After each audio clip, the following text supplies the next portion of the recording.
नामा से जुड़ा हुआ वृतांत आज आपके सामने प्रस्तुत कर रहा हूँ। जहाँ हम सब खड़े हैं यह गया का काशी खंड है और यहाँ पे कभी शिव मंदिरों की संख्या 1000 से अधिक थी। आज यहाँ पे दर्जन भर शिव मंदिर विराजमान है और मैं इन्हीं के बारे में आज आपको विस्तार पूर्वक बताऊंगा। काशी खंड मंदिर के आंतरिक भाग में पहुंच चुके हैं और सबसे पहले मैं आपका परिचय युद्धेश्वरनाथ महादेव मंदिर से करवाता हूँ। आइए हम लोग बाबा का दर्शन करें। आइए।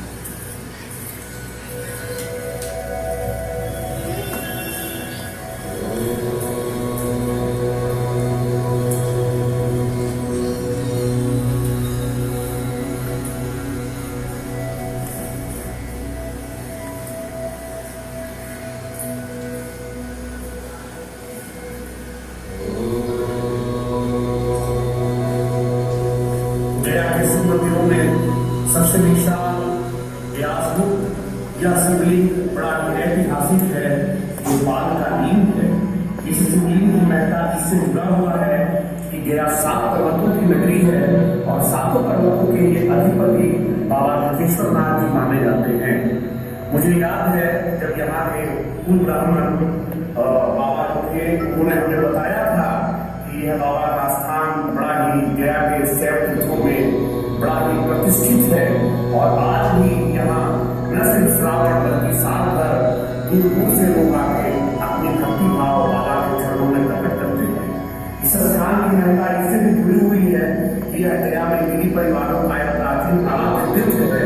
काशी खंड के प्रधान अधिपति के रूप में बाबा युद्धेश्वरनाथ का नाम आता है, जिनकी स्थापना का श्रेय गोदावर ऋषि को दिया जाता है, जिन्होंने काशी के गोदवरिया तीर्थ को अभिमंडित किया था। उन्हीं का यह स्थान गया में विशेष रूप से ऐतिहासिक और उल्लेखनीय है। इसके साथ ही साथ मैं आपको बताना चाहूंगा कि इस पूरे परिसर में एक से बढ़कर एक पालकालीन मूर्तियां विराजमान हैं। हम रास्ते में भी देखें आज में यहाँ पे नवग्रह विराजमान है।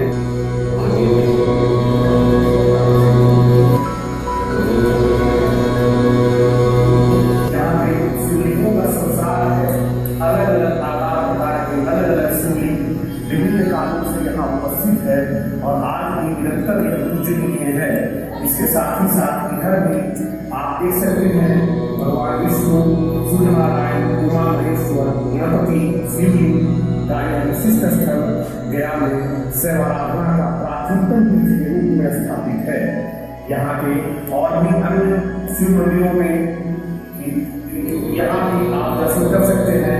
बाबा का यह शिवलिंग भी बड़ा ही मान्यता प्राप्त है और अलग अलग रूपों में सब यहाँ विराजमान है, जहाँ प्रत्येक सोमवार, हरेक श्रावण और शिव जी से जुड़े हुए किसी भी पर्व त्योहार में लोगों का निरंतर तस्वीर पर ध्यान दें, जो अपने आप में पालकालीन भूत कला का एक अद्भुत नमूना है। आइए हम सब सामने की ओर करते हैं। एक विशाल चबूतरे पर इनकी उपस्थिति 17 शिवलिंग के रूप में है और यहाँ पे यह नंदी का मुख है। नंदी भी बड़ा विशाल है। गया क्षेत्र के विशालतम नंदी में एक है। थोड़े से मुंह इसके विद्रूप हो गए हैं, जो बाद के दिनों में फिर श्रृंगार किया गया। यहाँ पे हम सब ध्यान दें इस चबूतरे पर अलग अलग आकार प्रकार के अलग अलग शिवलिंगों की उपस्थिति दर्ज है। एक तरफ स्तंभ की तरफ 5 और विशाल 1, इधर 6 और इधर में 2 है। नीचे में यहाँ पे सहस्त्रलिंगी महादेव है। इनकी विशेष उपासना श्रावण के दिनों में अभीष्ट फल की प्राप्ति कराती है। जहाँ तक यहाँ का सवाल है, यह भी एक पालकालीन शिल्प कला है और उसके अद्भुत नमूने हैं। ये मूर्ति के बीच में एक चौकोर छिद्र हमें नजर आ रहा है और यह शेषनाग से विराजमान है। इतिहासकारों की निगाह में यह मूर्ति तांत्रिक कला का एक अभिष्ट नमूना है। इस मूर्ति के साथ साथ यहाँ पे 2 और विशेष चिन्ह थे, जो साल के दिनों में उनकी उपस्थिति नहीं मिलती है। चूंकि यह मंदिर खुला है और यहाँ आसपास के लोगों के द्वारा भी जब बसावट बढ़ी तो कुछ इसकी स्थिति विद्रूप रूप में ली गई, लेकिन अभी भी जितना भी कुछ बचा है वह अपने आप में बड़ा यूनिक है। इसकी आदर्श पूरे देश में अपने ढंग की अलग आया जाएगा। महेश्वर की यह मूर्तियां तांत्रिक कला से युक्त हैं जो भले ही बाद में काला रंग से पोत दिया गया हो, और इधर भी, लेकिन इनकी अपनी उपस्थिति विशेष रूप से है। और ये नर्मदेश्वर महादेव के रूप में चर्चित मंदिर है। इस मंदिर को नर्मदेश्वर महादेव कहते हैं। अंदर में भी मूर्ति ताखे में लगे हुए हैं।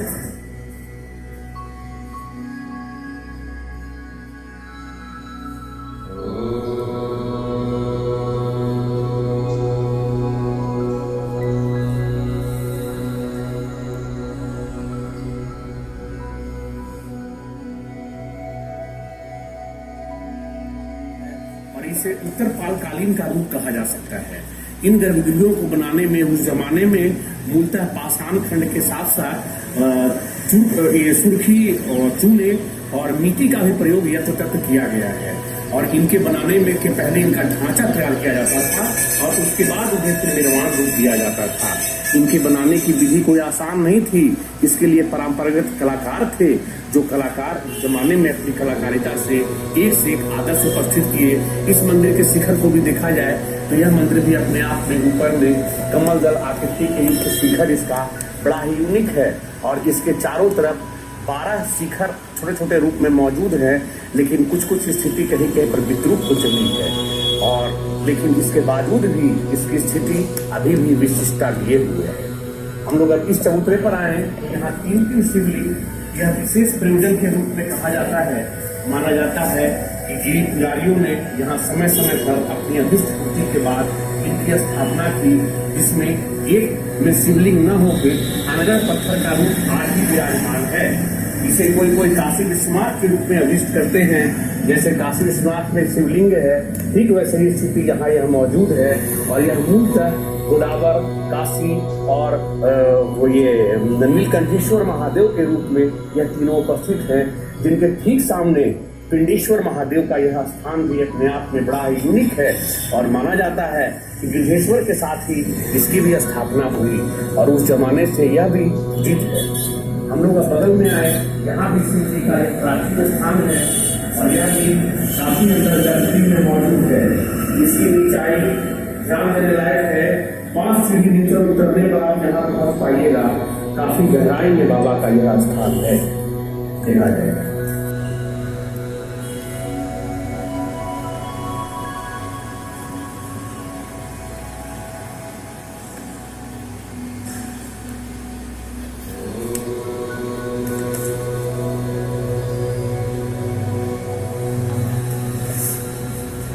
यहाँ के चौखट की नक्काशी और इसकी बनावट भी कोई कम अजर भरा नहीं है। यह चौखट मूलतः पाषाण खंडों के अनुरूप लकड़ी के स्तंभ का बना है और आज भी इसकी शिल्पकारिता जो कि जो मौजूद है, इतने वर्षों होने के बाद भी आज इसकी स्थिति कोई ज्यादा खराब नहीं हो पाई है। कारण है कि भक्तों से यह मंदिर हमेशा सराबोर रहता है। यहाँ भक्तों की संख्या हमेशा बड़ी सही रहती है। जहाँ किसी जमाने में पुजारियों का संसार रहा करता था, आज इसकी उपस्थिति भले ही थोड़ी उपेक्षित हो गई है, लेकिन यहाँ साल के दोनों चतुर्थ पूजा में काफी धूमधाम और सांस्कृतिक समारोह हुआ करता था। मैं आपको बताऊं कि इसी परिसर की उपयोगिता नए जमाने में तब बढ़ी जब यहाँ 5 जून 1931 को स्थानीय रफीगंज के पोगर गांव के निवासी पंचम लाल जी ने गया के वकील, चिकित्सक और बड़े बड़े लोगों के सहयोग से इसी परिसर में एक चतुर्थ मंदिर का निर्माण कराया। यह चतुर्थ मंदिर अपने आप में मगध का प्राचीनतम चतुर्थ मंदिर है, जहां साल के दोनों चतुर्थ पूजा में दूर दूर से लोग आते हैं। यह चतुर्थ मंदिर अब वर्तमान में यहाँ की जो मूर्ति है वह तो नए जमाने की है। पुरानी मूर्ति 60 के दशक में उसकी चोरी हो गई थी। आज जो मूर्ति है वह चतुर्भुज मूर्ति है, संवरा के पत्थर की बनी हुई मूर्ति है और अपने आप में काफी प्रभावकारी है। माना जाए तो यह पूरा तीर्थ अपने आप में पाल काल से लेकर आज तक बड़ा ही गर्वित रहा। यहाँ आने वाले आज भी तरह तरह के शिवलिंगों को देखकर बड़े ही प्रसन्न होते हैं। आइए हम आगे के ही मंदिर में शिवलिंग का दर्शन करें, जहाँ विशेष रूप से उसका दर्शन हर एक भक्त जरूर किया करते हैं।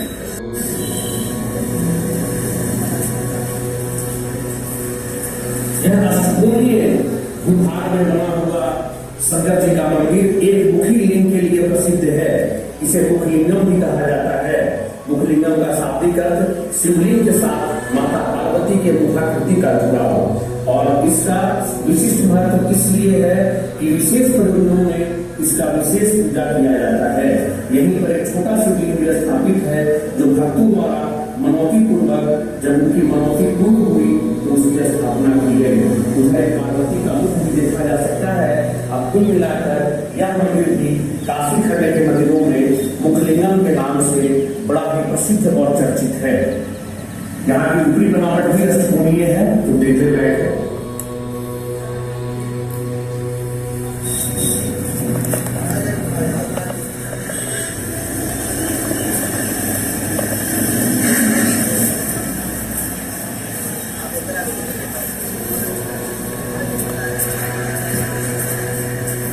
यह शंकर जी का विशेष मंदिर यहाँ उसी जमाने से पूजित है जब विधेश्वर महादेव का मंदिर बनवाया गया था।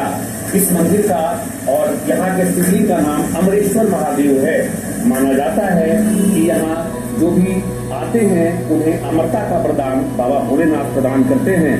मैं आपको बताऊं कि गया पिंड वेदियों का शहर है। यहाँ 365 वेदियां किसी जमाने में विराजमान थी और पुनपुन को गया का प्रथम वेदी कहा जाता है। जो भी आदमी गया पिंडदान करने आते हैं वो पहले पुनपुन में श्राद्ध करते हैं, लेकिन अगर वो किसी कारण से पुनपुन में श्राद्ध नहीं कर पाए तो उनकी पहली पूजा पहली श्राद्ध गया की इसी वेदी पर होती है जिसका नाम गोदावरी देवी भी है। और यह गोदावरी देवी जो है उसके प्रधान देवता के रूप में बाबा अमरेश्वरनाथ की गणना की जाती है। अभी हम लोग इसके लिए थोड़ा तालाब का दर्शन करेंगे जो गोदावरी तालाब है। वहाँ प्रथम पिंडदान की शुरुआत 21 मास गहरायुक्त था और आज इसकी उपस्थिति अभी भी विद्यमान है, लेकिन चूंकि इसमें कुछ अप्रिय घटना घट गया इसलिए अब इस कुएं के पानी का विशेष उपयोग यहाँ के पूजन कार्य में नहीं होता है। पास में और भी शंकर जी के मंदिर हैं, जिसमें एक का दर्शन हम सब जरूर करें। आइए।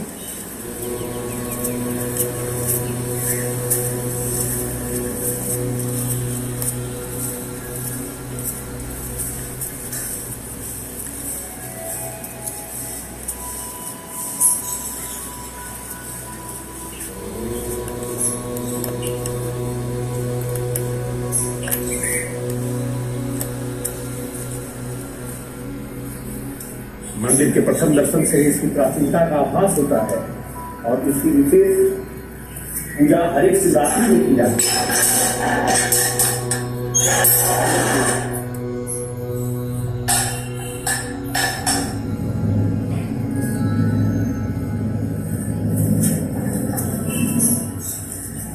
इस मंदिर के ऊपर लगे हुए फलक में बंगला लिपि में कुछ लिखा हुआ है।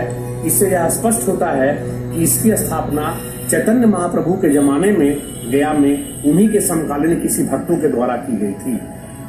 इस मंदिर के अंदर में देखा जाए तो गणेश की एक प्राचीन प्रतिमा भी है जो अब चूने से देने के कारण बड़ा हल्का प्रतीत हो रहा है, लेकिन वह गणेश जी है। इसी परिसर में अवस्थित एक और विशेष शंकर जी के मंदिर का दर्शन कीजिए। यह मंदिर भी अपने आप में बड़ा ही यूनिक है। इसकी जो विशेषता है कि यहाँ के शिवलिंग में नीचे की ओर अर्धकर बना हुआ है जो देखने लायक है। नंदी के साथ जुड़ा हुआ यह शिवलिंग भी प्राचीन जमाने का ही द्योतक है जो कम से कम 1200 साल पुराना है।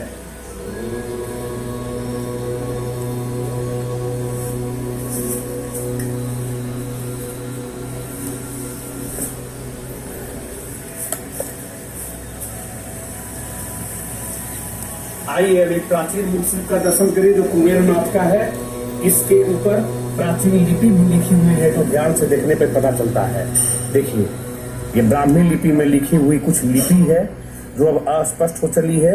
ये कुबेरनाथ का बड़ा ही प्राचीन फलक गया के लिए ही नहीं बल्कि पूरे मगध के लिए अपने आप में एक अन्यतम अद्वितीय शिल्प कृति है।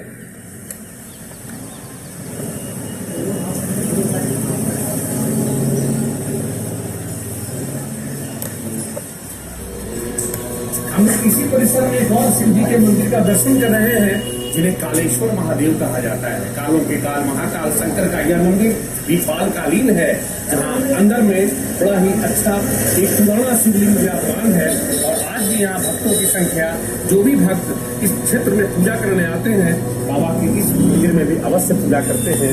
देखिए बेलपत्र चढ़ा हुआ है, भक्तों का आगमन यहाँ की रूप से बना हुआ है और यह मंदिर निचले तल में स्थापित है।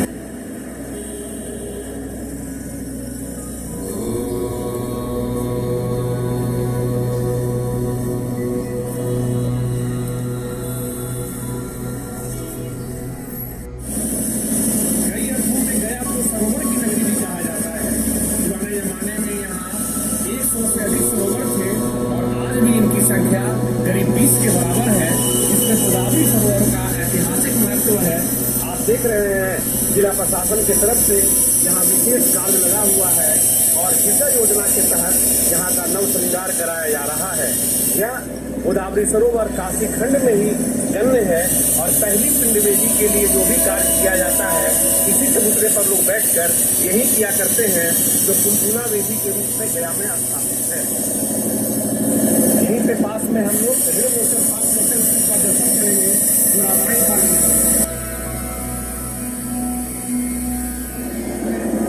और इस मंदिर के दो कक्ष में एक तरफ ऋण मोचन और दूसरी तरफ पाप मोचन से विराजमान है।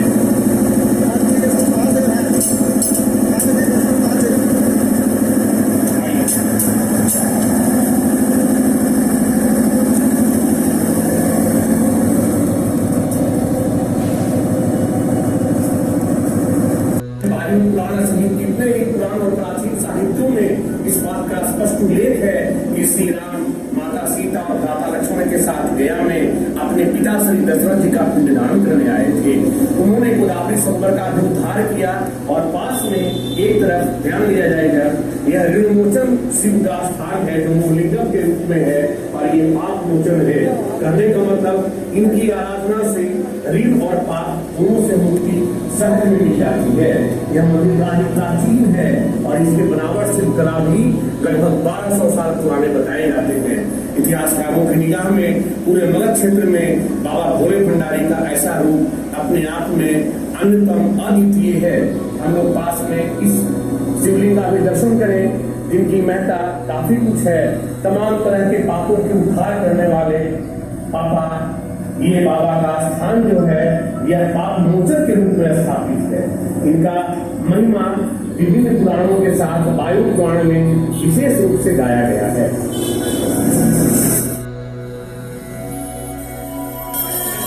मैंने बताया कि यहाँ शंकर जी के प्राचीन काल में 1000 के करीब मंदिर थे। उन्हीं मंदिरों में एक यह प्राचीनतम मंदिर गिरी भवन के बगल में देखा जा सकता है, जहाँ आज भी भक्तों का आगमन निरंतर जारी है। यहाँ का भी जो शिवलिंग है वह अपने आप में बड़ा ही बेजोड़ है, जो लाल बलुआ पत्थर का आभा लिए हुए अनगढ़ पत्थर के मूल रूप से यह जमीन से करीब 1.25 फीट ऊंचा और अपने आप में बड़ा ही यूनिक माना जाता है कि यहाँ का साधना आराधना कभी निष्फल नहीं जाता। हम लोग यहाँ पे खड़े हैं, ये गया का वार्ड नंबर 43 है और यहाँ के स्थानीय पार्षद विनोद कुमार यादव जी हैं। उन्हीं की करकमों से और उन्हीं के देवीमय भाव से मंदिर का निर्माण किया गया है, जो गया के दुर्गा मंदिरों में नवीन कालीन दुर्गा मंदिरों में विशेष स्थान रखता है। यहाँ के पूजा पाठ करने वाले भक्तों की कोई कमी नहीं। आगे मंगला गौरी या बोधगया जाने वाले भी भक्त यहाँ निरंतर आते रहते हैं और साल के दोनों नवरात्र में यहाँ विशेष पूजा सचंडी महायज्ञ आदि का आगमन भी और यह आयोजन खूब होता रहता है। इस मंदिर की यह महिमा काशी खंड का यह दुर्गा मंदिर आज गया के मंदिरों में अपने आप में बड़ा ही प्रसिद्ध होता जा रहा है। गया तीर्थ का सबसे महान आकर्षण है यहाँ का पंचमुखी महादेव मंदिर, जो अपने आप में स्वयंभू है। पंचमुखी का तात्पर्य भोले भंडारी के 5 मुख से है। पंचानन पंचतत्व प्रदाता भोले भंडारी का यह स्थान वैदिक युगीन कहा जाता है। आइए इसका दर्शन किया जाए। ये 15 पत्थरों से बना हुआ पंचमुखी अपने आप में यूनिक है और इसे माना जाता है कि भू क्षेत्र से यह स्वयं निकले हैं। इन्हें कोई निर्माण पद्धति के तहत बनाया नहीं गया, ये अपने आप निकले हैं। इनके 5 मुखों का नाम ईशान, अघोर, सभोजात, वाम पुरुष और तत्वदेव कहा जाता है। इस मंदिर के जो प्रधान पुजारी थे श्री नारायण गिरी, उन्होंने बताया था कि जो भी कोई भक्त निश्चित समय पर यहाँ 21 दिन लगातार आकर बाबा का आराधना करता है, बाबा के नाम का का दीप जलाता है। जगत में उसके लिए कोई भी कार्य असंभव नहीं रह जाते, लेकिन शायद यह संशय हो नहीं पाता, कोई न कोई विघ्न बाधा आ जाती है, 21 दिन उसका पूरा नहीं हो पाता। आज भी यह स्थान गया के शैव तीर्थों में बड़ा ही नामी है और किसी भी श्रावण के सोमवारी के या विशेष तिथियों में यहाँ लोगों का दूर दूर से आगमन होता है और यहाँ आकर बाबा का लोग दर्शन करते हैं। इसे राजा के मंदिर भी कहा जाता है। इसकी महत्ता भी अपने आप में बड़ा ही बेजोड़ है। माना जाता है कोई भी पुत्रहीन, संतानहीन या कोई भी निर्धन व्यक्ति बाबा की आराधना कर अपने मूल स्थान को प्राप्त कर सकता है, अपनी स्थिति को बड़ा ही जागृत बना सकता है, अपनी तन मन धन सबों को मजबूत करने के बाबा का यहाँ काशी खंड में प्राचीन काल से लोकप्रिय है। आइए हम दर्शन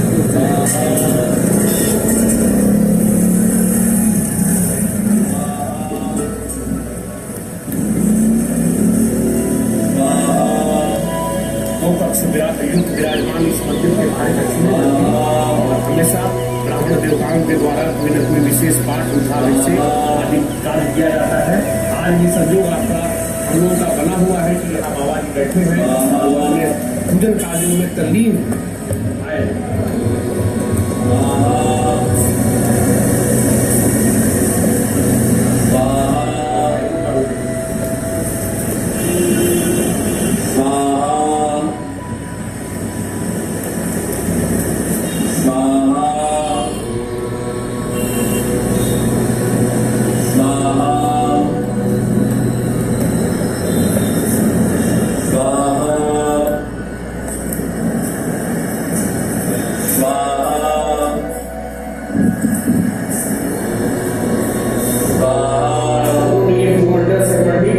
इस शिवलिंग की विशेष महत्ता है। यह लाल मंदिर का बना हुआ विशेष शिवलिंग है जिनकी साधना आराधना कभी निष्फल नहीं जाती। जो उनका जिस भाव से अभिवादन करता है, इनका पूजन अर्चन करता है, बाबा उसके अभिष्ट की पूर्ति अवश्य करते हैं। बाबा का यह स्थान महिमाप्रद है। इसकी संदर्भ में बहुत से बातें कही गई और लिखी गई है और आज भी यहाँ भक्तों का नित्य आगमन शताधिक है। 100 से अधिक भक्तों का यहाँ आगमन होता रहता है। सामने देखने वाले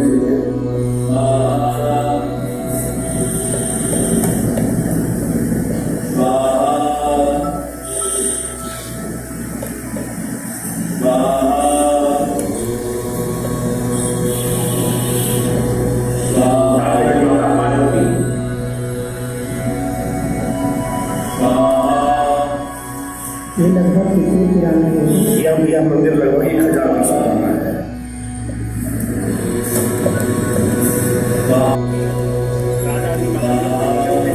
सहस्रलिंगी महादेव का दर्शन करें। माना जाता है इस लिंग पर छोटे छोटे 1000 शिवलिंग का अंकन है और यह अपने आप में बड़ा ही बेजोड़ है। यहाँ साधना आराधना करने वाले ब्राह्मण बताते हैं कि यहाँ जो कुछ जिस भाव से जो साधना करता है उसकी अभिष्ट की पूर्ति अवश्य होती है। बाबा का यह स्थान पालकालीन है, जहाँ पाल राजाओं के जमाने से ही निरंतर पूजा आज तक जारी है।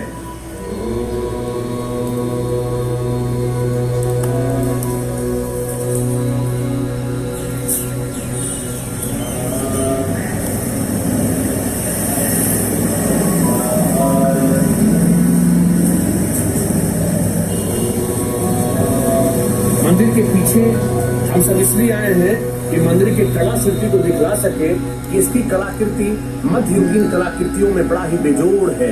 उस जमाने में जब इसका निर्माण हुआ था तो गया के मंदिरों में यह अपने सुंदरता और शिल्प कला के लिए बड़ा ही प्रसिद्ध रहा था। आज भी गया में इस शैली के शिव मंदिर नहीं के बराबर हैं। इसकी महत्ता बहुत है। तकरीबन 12 शंकर जी के मंदिर का दर्शन आपको कराया। आप भी अगर गया क्षेत्र में हैं या गया के कहीं बाहर भी हैं तो जब भी गया आते हो तो गोदावरी स्थित इस काशी खंड के शंकर जी के मंदिर का दर्शन अवश्य कीजिए, जो आपके तमाम मन की भाव को पूर्ण करने वाला है। सच मानिए तो देखकर तन मन से आप प्रसन्न हो जाएंगे और मन में जो भी अभिष्ट है उसकी पूर्ति सहज